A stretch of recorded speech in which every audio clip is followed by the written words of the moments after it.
Is there some type of turmoil at the tackle position? We're going to talk about that and as well as a bunch of other things. So let's jump into it.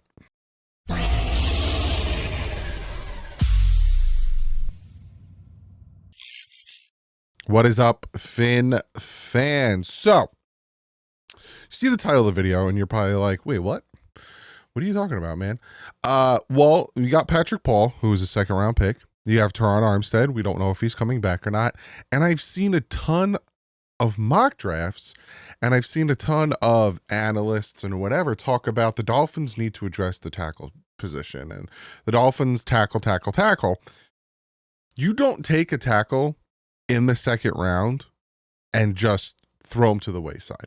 And we're going to talk about that as well as other things. But real quick, I do have to shout out today's sponsor, and that is Clean the World. My buddy Sean Seipler has a fantastic company, corporation.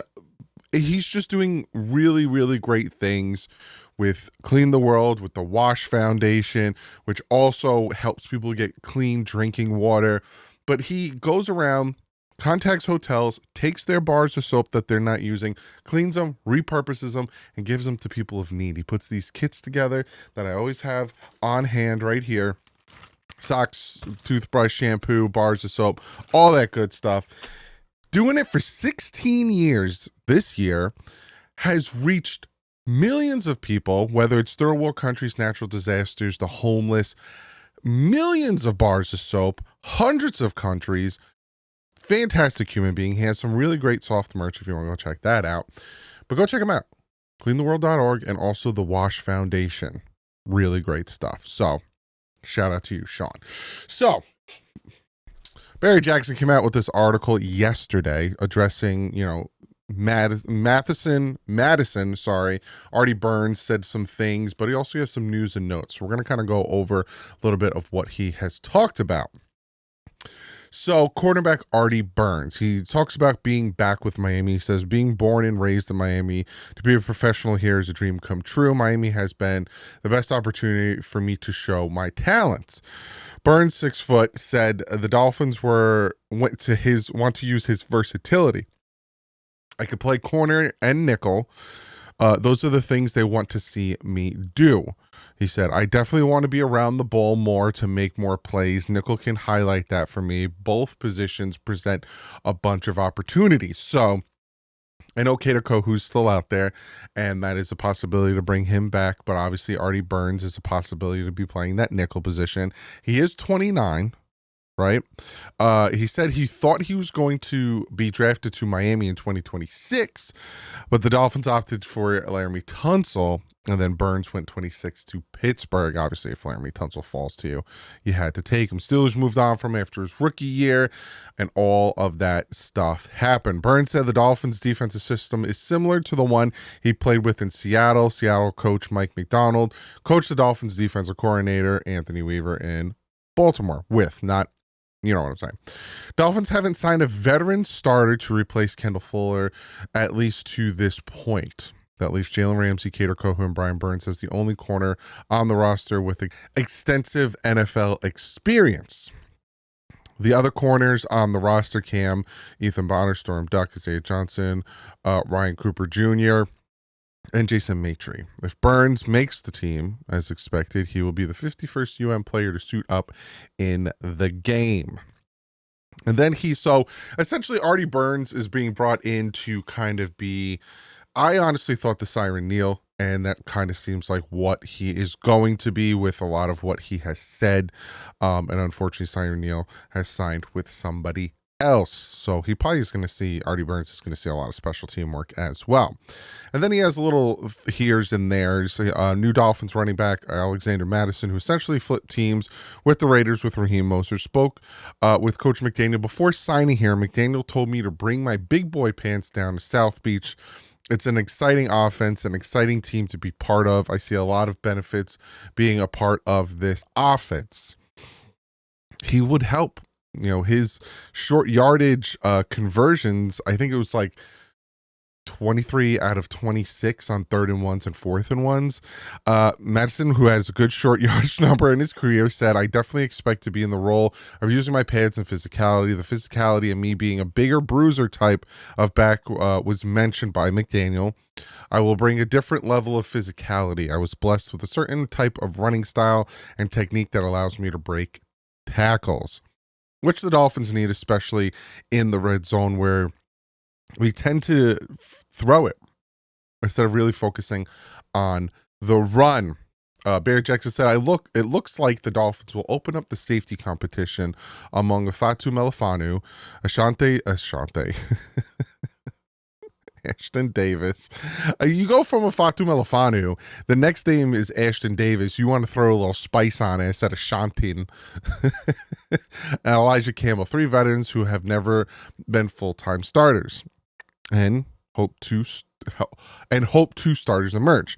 There's a chance that a draft pick could join the mix, and the Dolphins could add veteran safeties this summer if they're concerned about the position in May, June, or July. Again, we're in another situation like last year. I wanted Simmons. I wanted Quandre Diggs. Like, we could raffle down the list of safeties I wanted the Dolphins to add, even after adding Poyer, even after having Javon Holland. And so many people were like, you don't have faith in these guys. You don't have faith in these guys. It's not that I don't have faith in these guys. Again, it's about staying healthy, and it's about the system that is run. It's a lot of 3 safety coverage. It's going to be a good competition, Davis said, former Jet player. That was a huge thing for me, looking for somewhere with an opportunity to prove to myself and an organization. He's a thumper, but he's not great in coverage, so we'll see how he does there. Kendall Lamb, who was the Dolphins' number 3 offensive tackle the past 2 years, agreed to a contract with Philadelphia. Larry Bourne, the former Bears player, is expected to replace Lamb as the Dolphins' number 3 or 4 tackle. Huge downgrade. I've already talked about this in If the Dolphins Got Better. I don't remember the title of the video, but it's a downgrade. I thought Kendall Lamb was going to retire. He kind of even said this was his last ride at the beginning of last year. Then he had the back surgery, so it kind of like really put things into perspective that you would think like, oh, he's going to retire, and he didn't. He went to Philly. Good for him. Now, let's talk about the tackle position. And this is what was said. Even though the Dolphins have 2024 second-round pick Patrick Paul in the line to replace Teron Armstead if Armstead retires, people in the game keep citing left tackle as one of the Dolphins' biggest remaining priorities. That group includes agent Drew Rosenhaus, who has emphasized left tackle repeatedly in his weekly segment on Fox, affiliated with ESPN's Mel Kiper Jr. Meanwhile, former Dolphins executive Mike Tannenbaum, take whatever he says with a grain of salt, projected Ohio State's Josh Simmons, a natural tackle, to Miami with the 13th pick in his mock draft on Tuesday. Tannenbaum noted that the Dolphins drafted Paul last year, and there's some promise there, but the value of Simmons is great. He has outstanding footwork, punch, and length. My only 2 questions is he healthy coming off a season-ending knee injury, and can he cut down on penalties after 26 of over 20 or 32 career games? No. I'm not taking a guy who came off of a season-ending knee injury at number 13. No. And again, you don't take Patrick Paul with the 2nd overall pick, and I'm pretty sure, I'm going to look it up, but a lot of other people feel the same way. You don't take Patrick Paul with the 2nd round pick, not 2nd overall, 2nd round pick, and then move on. This is what Chris Kaufman had to say. He said, Drew Rosenhaus keeps saying Miami needs a left tackle at 13. He doesn't rep Patrick Paul, obviously, but he does rep Josh Simmons. And Mike Tannenbaum, about whom Rosenhaus once stated, there's not a better executive in the NFL, is also talking up left tackle for Miami. And who did he mock to Miami today? Josh Simmons. So it's a lot of, you scratch my back, I'll scratch your back situation, but that just doesn't make any sense for the Miami Dolphins to go out and make that move when it's not a need.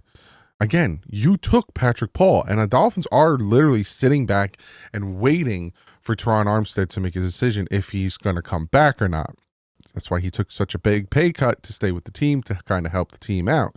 So, right now the Dolphins are waiting on Calais Campbell and Teron Armstead, and hence the thumbnail with Teron Armstead on there, because we don't know what he's going to do. But if he does decide to retire, Patrick Paul is your starting left tackle. It's either Teron Armstead or it's Patrick Paul. There's no ifs, ands, or buts about that. The Dolphins will not draft a left tackle, just like I would be shocked if they draft a quarterback in the first 4 rounds of the draft. Maybe with that second, 4th round pick, 135, but no, there's no future. There's no future in this team to take a quarterback to invest in, with the uncertainty of what's going to happen with the head coach and the GM. And also, you already drafted your future replacement left tackle last year. So left tackle is not going to be addressed. Safety will. You got safety, you got defensive tackle, and defensive line. I'm really starting to lean towards at 13. And there's a possibility you could trade back and still get a very good defensive tackle. But safety, there's 2 safeties that, you can even get a safety, the Notre Dame safety in the 2nd round. Corner, if Will Johnson's there, that's a great pick that you could take at 13 to pair with Jalen Ramsey, and then Jalen Ramsey's heir apparent, because we don't know if Ramsey will be here next year.